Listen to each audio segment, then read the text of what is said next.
Hey guys, welcome to Achievers Online Education Platform. I am Sakshi Chawla, faculty at Achievers Academy. Today in this particular session, we will discuss about the paper 1 unit 2, that is research aptitude. You know very well that NET के paper आ चुके हैं, NET के forms आ चुके हैं.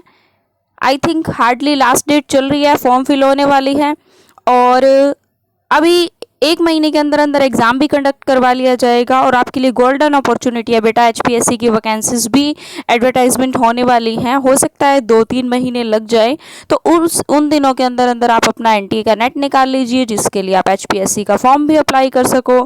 तो आप इन वीडियो को ध्यान से सुनना, जितने भी वीडियोज़ आपको प्रोवाइड की जाएंगी. तो आज हम स्टार्ट करने वाले हैं रिसर्च एप्टीट्यूड. ठीक है जी, तो चलिए हम स्टार्ट करते हैं. रिसर्च एप्टीट्यूड बेटा ये कैरी करता है 10 मार्क्स. 10 मार्क्स मतलब 5 से 6. वैसे 10 मार्क्स एक प्रोबेबिलिटी होती है, 5 से 6 क्वेश्चन पूछे जाते हैं इस यूनिट से. रिसर्च एप्टीट्यूड, इसमें अकेला रिसर्च नहीं है. हम पता क्या सोच लेते हैं, अरे यार रिसर्च है कोई बात नहीं कर लेंगे.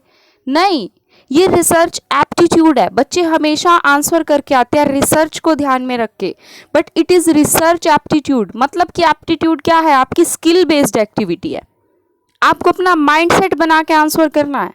ऐसे नहीं है कि जनरली जो हमने पढ़ा बुक्स के अंदर एज इट इज़ आपसे पेपर में पूछ लिया जाएगा. नहीं, ये रिसर्च नहीं है बेटा, रिसर्च एप्टीट्यूड है.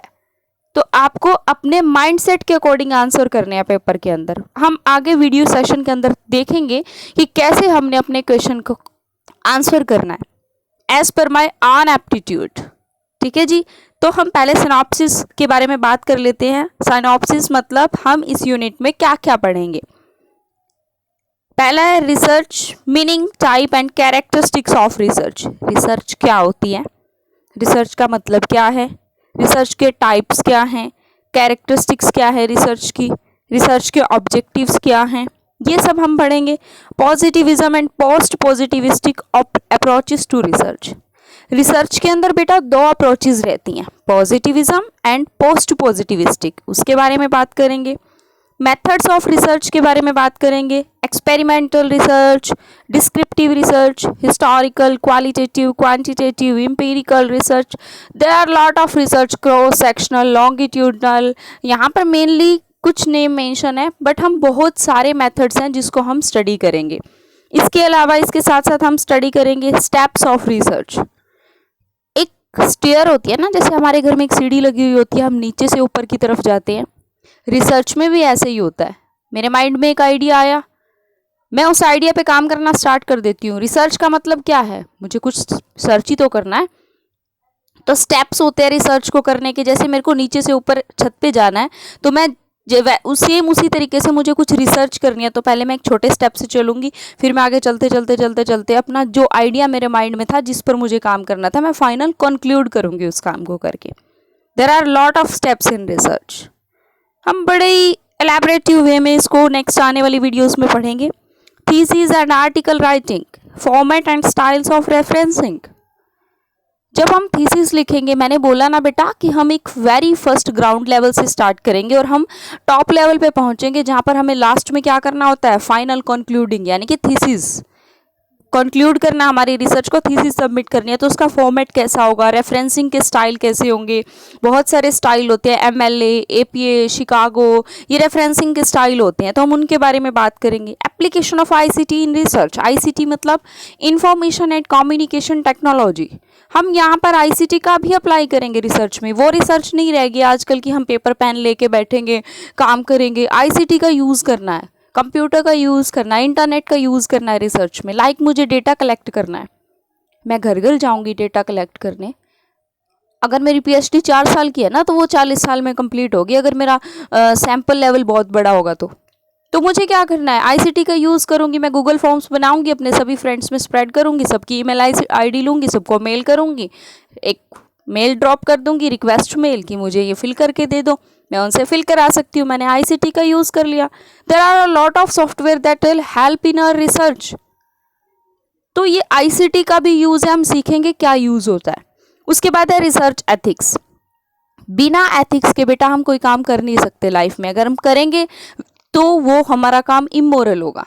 रिसर्च एथिक्स कहती है कि आपको बाइजनेस नहीं होना।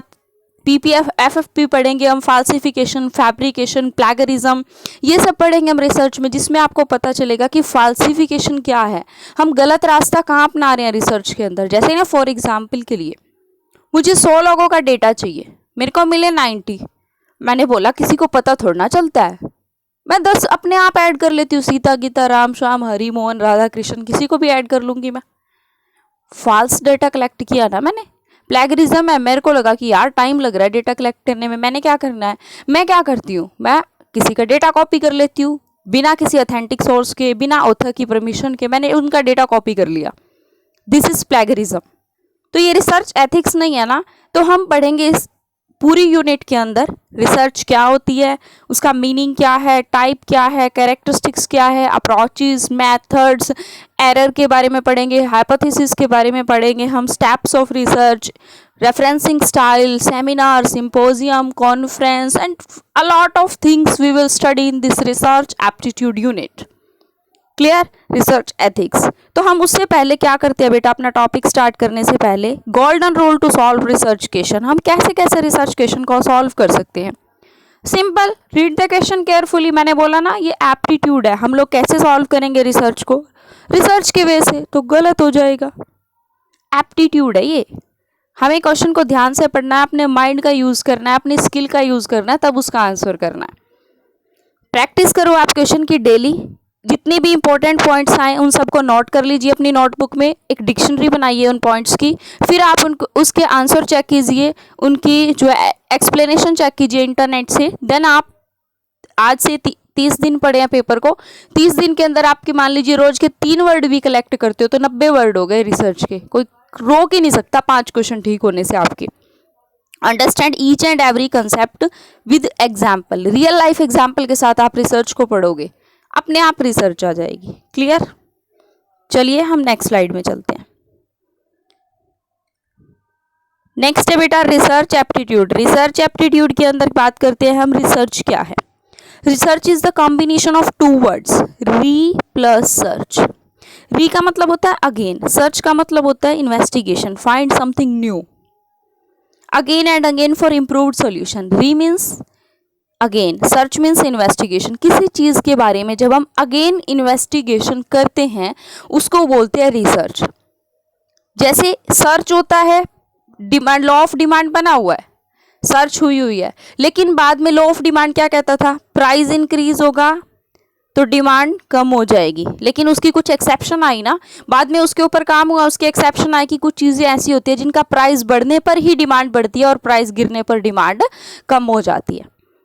तो मतलब रिसर्च का मतलब है कि जो चीज़ पहले डेवलप हो चुकी है, जो थियोरी पहले आ चुकी है, उसी के अंदर हम अगर कुछ एग्जिस्टिंग नॉलेज के अंदर हम समथिंग न्यू लाना चाहते हैं, उसके लिए हम कोई इन्वेस्टिगेशन कर रहे हैं, तो उसको क्या बोलेंगे, हम रिसर्च बोलेंगे, है ना। तो रिसर्च क्या है, research can be defined as in depth study of something in search of something new information. कुछ न्यू ढूंढने के लिए हम क्या कर रहे हैं, इन डेप्थ स्टडी कर रहे हैं किसी चीज़ की, उसको हम रिसर्च बोलेंगे। As per Oxford Advanced Learner Dictionary, define research as a careful investigation or inquiry, especially through research for new fact in any branch of knowledge. It is an original addition to the existing knowledge. Existing knowledge के अंदर क्या है, addition है, which leads to the further advancement, जिससे क्या होगा, advancement होगा। हमने देखा कोविड आया, कोविड के ऊपर पहले कोई भी रिसर्च नहीं थी, तो हमने क्या की, सर्चिंग स्टार्ट की, थोड़ी बहुत सर्चिंग हो गई, फिर कुछ लोगों ने उसी सर्च के ऊपर अगेन कुछ ऐड किया तो वो रिसर्च हो गई।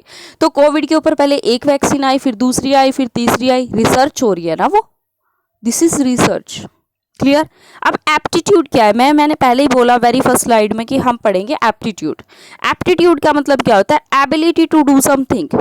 रिसर्च तो कर रहे हैं, लेकिन रिसर्च को करने के लिए अगर हमारी स्किल है, हमारी एबिलिटी है और हमें पेपर में आंसर करना है, तो हमारी स्किल और एबिलिटी का यूज करके आंसर करना है।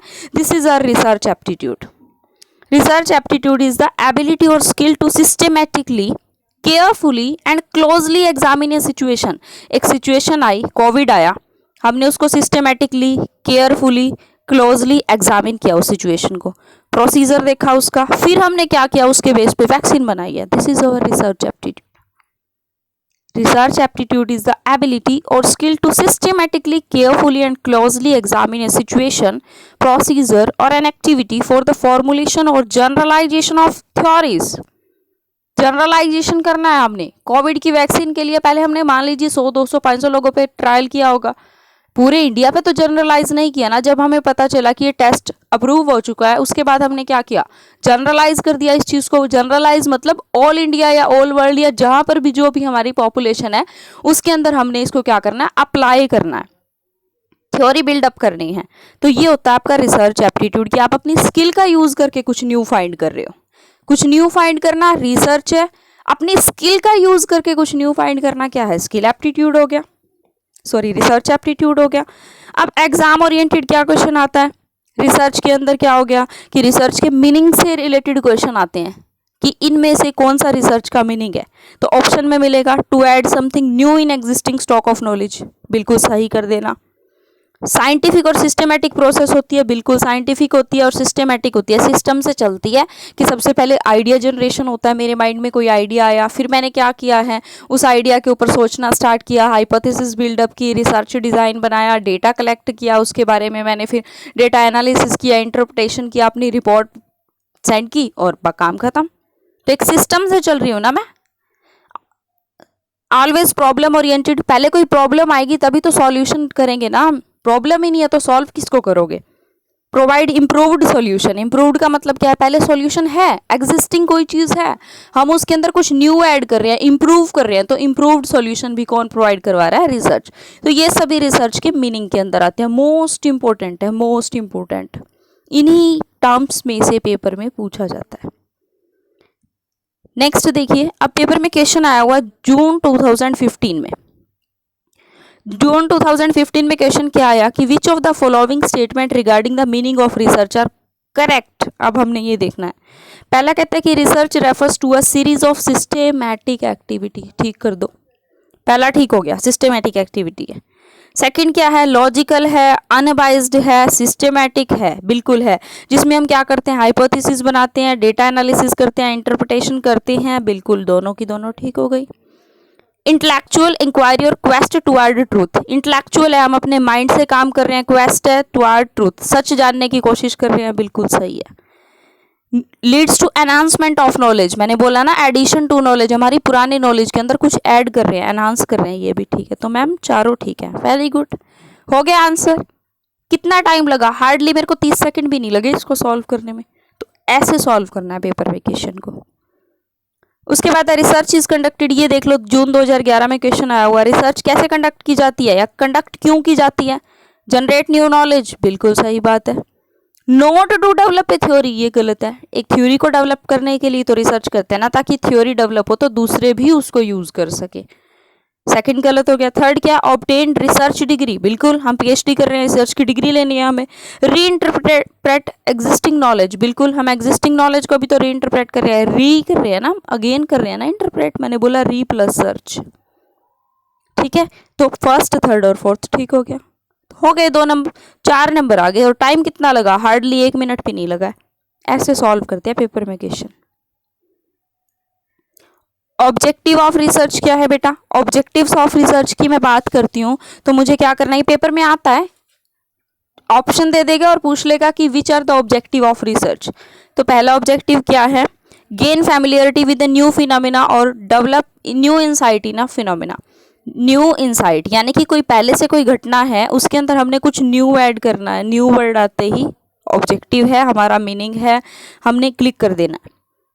Review and synthesise the existing knowledge, synthesis का मतलब क्या होता है, इकट्ठा करना, छोटे छोटे पार्ट्स को इकट्ठा करके एक नई नॉलेज बनाना, बिल्कुल। इन्वेस्टिगेट समथिंग एग्जिस्टिंग सिचुएशन और प्रॉब्लम, इन्वेस्टिगेट करना है कुछ एग्जिस्टिंग चीज़ के अंदर, बिल्कुल। सॉल्यूशन प्रोवाइड करवाना है। उसके बाद क्या करना है, एक्सप्लोर करना है मोर इश्यूज पर, कंस्ट्रक्ट और क्रिएट ए न्यू प्रोसीजर और सिस्टम, जनरेट न्यू नॉलेज, ये सब हमारे क्या रहते हैं, ऑब्जेक्टिव्स ऑफ रिसर्च। उसके बाद मैं बात करती हूँ कैरेक्टरिस्टिक्स ऑफ रिसर्च की। रिसर्च के अंदर क्या क्या कैरेक्टरिस्टिक्स होती हैं। सबसे पहला है ऑब्जेक्टिविटी, कि रिसर्च कैसी होनी चाहिए, मोस्ट इंपॉर्टेंट है, यहाँ से क्वेश्चन आता ही आता है। ऑब्जेक्टिविटी, रिसर्च कैसी होनी चाहिए, objective means that without any bias. Research के अंदर बायसनेस नहीं होनी चाहिए, कोई पर्सनल एक्सटर्नल किसी टाइप की कोई बायसनेस ना हो, एक स्टैंडर्ड प्रोसीजर हो जिसके थ्रू हम जा करके फॉलो कर रहे हैं और अपना काम कर रहे हैं। सेकंड है रिलायबिलिटी, रिसर्च कैसी होनी चाहिए, रिलायबल होनी चाहिए। रिलायबल का मतलब क्या है कि जो प्रोवाइड करवाए उसके रिजल्ट कंसिस्टेंट हो। रिसर्च के अंदर जो भी काम किया जाए उसका रिजल्ट कंसिस्टेंट हो, बाद में आप उसको वेरीफाई भी कर सको कि ये सही है कि गलत है। It refers to the extent to which an investigation produce consistent result. Consistent का मतलब क्या है कि जैसे मान लीजिए मेरे को चेक करना है कि एक रिसर्च कंडक्ट करनी है, suppose a research is conducted on the effect of watching television on the class performance of the children, कि बच्चे टीवी देखते हैं उसका क्लास के बच्चों की परफॉर्मेंस पर क्या इफेक्ट हो रहा है। अगर आपने स्टडी की तो भी ये इफेक्ट आया कि नेगेटिव इफेक्ट पड़ रहा है, बच्चों की स्टडी खराब हो रही है। मैंने रिसर्च की तो भी यही रिजल्ट आया कि नेगेटिव आ रहा है। किसी और थर्ड पर्सन ने रिसर्च की तो उसका भी यही रिजल्ट आया कि टीवी देखने से क्या हो रहा है कि बच्चों की परफॉर्मेंस खराब हो रही है। तो हम तीनों की रिसर्च का रिजल्ट सेम है ना, मतलब कि हमारे रिजल्ट क्या है, रिसर्च क्या है, रिलायबल है, हम उसको वेरीफाई कर सकते हैं, हमने एक सेम रिसर्च प्रोसीजर अप्लाई किया था। तो रिलायबिलिटी का मतलब क्या होता है, ये शो किया जाता है कि अगर हम सेम रिसर्च अप्लाई कर रहे हैं उसका कंसिस्टेंट रिजल्ट है सेम प्रोसीजर के थ्रू, तो हम कह सकते हैं कि हमारी रिसर्च रिलायबल है। तो रिसर्च की जो गुड कैरेक्टरिस्टिक्स होती है उसके अंदर रिसर्च ऑब्जेक्टिव होनी चाहिए, बिना किसी बायसनेस के रिसर्च करनी है, पक्षपात नहीं करना है रिसर्च करते वक्त, कंसिस्टेंट रिजल्ट हो, ठीक है जी। उसके बाद क्या है, कहता है कि the more similarity in the result the more reliability of research. मैंने रिसर्च किया जिस मेथड को, जिस पॉपुलेशन को लेकर के, जिस सैंपल को लेकर के, जिस मेथड को लेकर के, अगर आप सारा मेथड सैंपल पॉपुलेशन सेम ले रहे हो और आपके और मेरे रिजल्ट सेम है, मतलब हमारी रिसर्च रिलायबल है, कंसिस्टेंट है, हम विश्वास कर सकते हैं अपनी रिसर्च पर। वैलिडिटी, वैलिडिटी का मतलब होता है एक्यूरेसी ऑफ प्रोसीजर, कि रिसर्च के अंदर जो प्रोसीजर अप्लाई कर रहे हो वो एक्यूरेट होना चाहिए, एरर फ्री होना चाहिए, हमारी रिसर्च में कोई भी एरर नहीं है, तो हम बोलेंगे कि हमारी रिसर्च क्या है, वैलिड है। वैलिडिटी दो टाइप की होती है, internal validity, external validity. CDLU university PhD entrance exam में क्वेश्चन आया हुआ था इंटरनल वैलिडिटी से। तो ये आपका ऐसा नहीं है कि रिसर्च एप्टीट्यूड सिर्फ नेट का पेपर दोगे इट्स इनफ, नहीं, हमारा गोल क्या होता है, PhD करनी है, असिस्टेंट प्रोफेसर बनना है, JRF लेना है, नेट लेना है, हमारे बहुत सारे गोल्स है इस चीज़ से रिलेटेड शॉर्ट टर्म के। तो PhD के एंट्रेंस एग्जाम दोगे वहाँ पर भी रिसर्च एप्टीट्यूड से क्वेश्चन देखने को मिलते हैं। 100 क्वेश्चन आते हैं जिसमें से 50 क्वेश्चन तो रिसर्च से ही रिलेटेड होते हैं। तो आप सोच सकते हो कि आपके लिए ये यूनिट कितनी इंपॉर्टेंट है। तो इंटरनल वैलिडिटी होती है बेटा, refers to the degree of confidence that the casual relationship between cause and effect is trustworthy. Internal validity बताती है कि जब हमने कोई रिसर्च कंडक्ट की है तो जो उसका कोज एंड इफेक्ट रिलेशनशिप है वो बिल्कुल बेटर है, सही है, जो भी हमने काम किया है वो बिल्कुल एक्यूरेट है, ट्रस्टवर्दी है। लाइक लैब एक्सपेरिमेंट कर रहे हैं हम इंटरनली, तो उसका जो कोज एंड इफेक्ट रिलेशनशिप है वो बेटर है, तो हम बोल सकते हैं कि हमारी जो रिसर्च है वो अच्छी है, इंटरनली वैलिड है। एक्सटर्नली वैलिड का मतलब क्या होता है, रिसर्च की जो हमने काम किया है हम उसको जनरलाइज कर सकते हैं, पूरी पॉपुलेशन के ऊपर उसको अप्लाई कर सकते हैं, और अगर हम अप्लाई कर पा रहे हैं तो मतलब हमारी रिसर्च एक्सटर्नली वैलिड है। कोविड की रिसर्च क्या एक्सटर्नली वैलिड है, क्यों वैलिड है, क्योंकि ऑल इंडिया के ऊपर उन्होंने कोविड की वैक्सीन लगाई और ऑल इंडिया क्या है, कुछ ज़्यादा हार्मफुल इफेक्ट नहीं थे उसके, तो एक्सटर्नली वैलिड हो गई वो। उसके बाद बात करते हैं फोर्थ क्रेडिबिलिटी की। क्रेडिबिलिटी होता है used best source of information, जब भी आप रिसर्च करो आप बेस्ट सोर्स ऑफ इंफॉर्मेशन का यूज़ करो। अगर हम ज़्यादा से ज़्यादा सेकेंडरी डाटा यूज़ कर लेते हैं, पहले मैं डिफरेंस बता देती हूँ प्राइमरी और सेकेंडरी डाटा में। प्राइमरी डाटा होता है जब हम खुद से एक रिसर्चर सर्च करता है, डाटा कलेक्ट करता है। सेकेंडरी डाटा होता है ऑलरेडी पब्लिश्ड डाटा, एक रिसर्चर उसको यूज़ कर रहा है। कई बार ना हमारे पास टाइम नहीं होता रिसर्च करते वक्त, हम क्या करते हैं किसी का ऑलरेडी पब्लिश्ड डाटा ले लेते हैं विद अथेंटिक सोर्स, उसके ऑथर की परमिशन से क्या करते हैं हम उसका सेकेंडरी डाटा ले रहे हैं। लेकिन ज़रूरत से ज़्यादा जब हम सेकेंडरी डाटा ले रहे हैं तो उससे क्या होगा, प्रॉब्लम क्रिएट हो जाएगी। हमें क्या करना है, एक बैलेंस बनाना है, trade off between primary data and secondary data. हमें फेक रेफरेंसेस यूज़ नहीं करने हैं, एक्यूरेट रेफरेंसेस यूज़ करने हैं रिसर्च में, जिससे कि क्रेडिबिलिटी यानी कि रिसर्च की विश्वसनीयता इंक्रीज हो जाएगी। तो क्रेडिबिलिटी के अंदर क्या होता है कि हमें बेस्ट सोर्स ऑफ इंफॉर्मेशन का यूज़ करना है। उसके बाद है जनरलाइजेबिलिटी। रिसर्च ऐसी होनी चाहिए जिसको आप जनरलाइज कर सको, ओवरऑल इम्प्लीमेंटेशन कर सको। ऐसा नहीं है कि रिसर्च कर ली और अपने घर पे थीसिस लॉक करके रख दी अलमीरा में। नो, रिसर्च ऐसी होनी चाहिए जो ओवरऑल इम्प्लीमेंटेशन हो सके। साइक्लिकल, जो हमारी रिसर्च होती है ना वो एक साइक्लिकल नेचर की है। प्रॉब्लम से स्टार्ट होती है और एंड विद ऑल्सो प्रॉब्लम पे ही आके एंड होती है। लॉजिकल, हमारी जो रिसर्च होनी चाहिए वो लॉजिकल होनी चाहिए। Implies that research is guided by the rules of logical reasoning. Induction and deduction are of great value in research. Inductive research होती है, हम कुछ नए नए ऐड करते चलते हैं। डिडक्टिव रिसर्च होती है, ऑलरेडी पहले एक थ्योरी डेवलप हो चुकी है जिसके बेस पर हम कंक्लूजन फाइंड आउट कर रहे हैं। तो लॉजिकल रिसर्च होनी चाहिए हमारी, रेप्लिकेबल होता है, हम बार बार उसको यूज़ कर सके, ऐसी रिसर्च होनी चाहिए। इंपेरिकल रिसर्च होती है हमारी research real life experience based होनी चाहिए, direct experience observation based research होनी चाहिए। उसके बाद है जी सिस्टमेटिक, हमारी रिसर्च एक प्रॉपर सिस्टमेटिक रिसर्च होनी चाहिए, एक सिस्टम में हर एक स्टेप के बाद दूसरे स्टेप को फॉलो किया गया हो। मैंने पहले ही बताया था ना, हम यहाँ से चले, यहाँ से चले, यहाँ से ऐसे ऐसे, हमारे घर की स्टेयर्स ऐसी होती है ना, हम एक सीढ़ी से चल रहे हैं, दूसरी पे पहुँच रहे हैं, फिर तीसरी पे पहुँच रहे हैं, ऐसे है ना। ऐसा तो नहीं है मैंने यहाँ से चढ़ी सीधा यहाँ छत पे पहुँच गई, सिस्टमेटिक नहीं हुआ ना।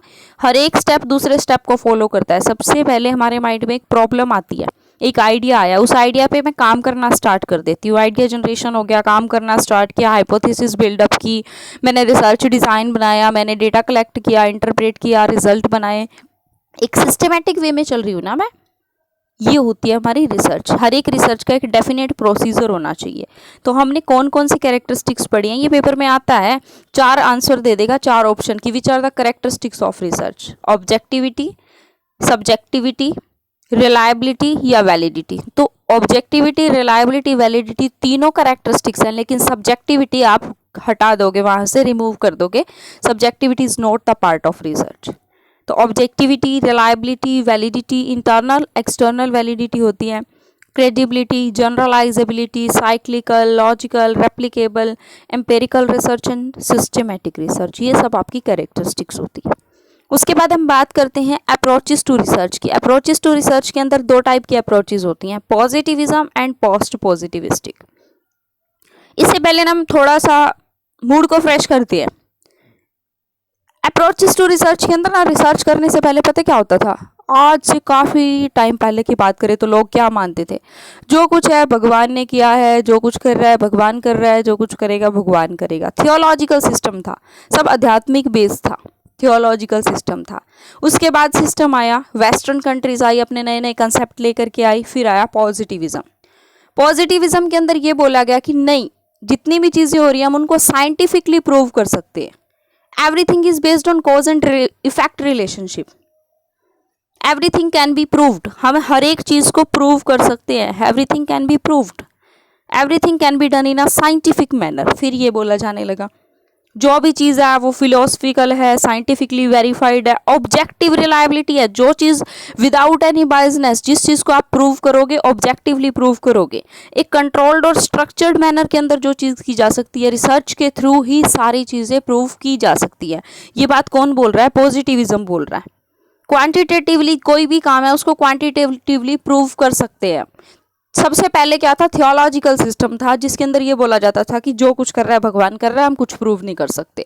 फिर बाद में आया पॉजिटिविज्म, उसमें बोला गया कि हम हर चीज़ को, ध्यान देना, everything can be proved with the cause and effect relationship in a scientific manner. Quantitatively हम हर चीज़ को प्रूव कर सकते हैं, पॉजिटिविज्म बोलता है। फिर आया पोस्ट पॉजिटिविस्टिक। पोस्ट पॉजिटिविस्टिक कहता है, इसको क्रिटिसाइज करता है पॉजिटिविज्म को। पोस्ट पॉजिटिविस्टिक बोलता है कि everything can not be proved through research, something can be proved through our common sense.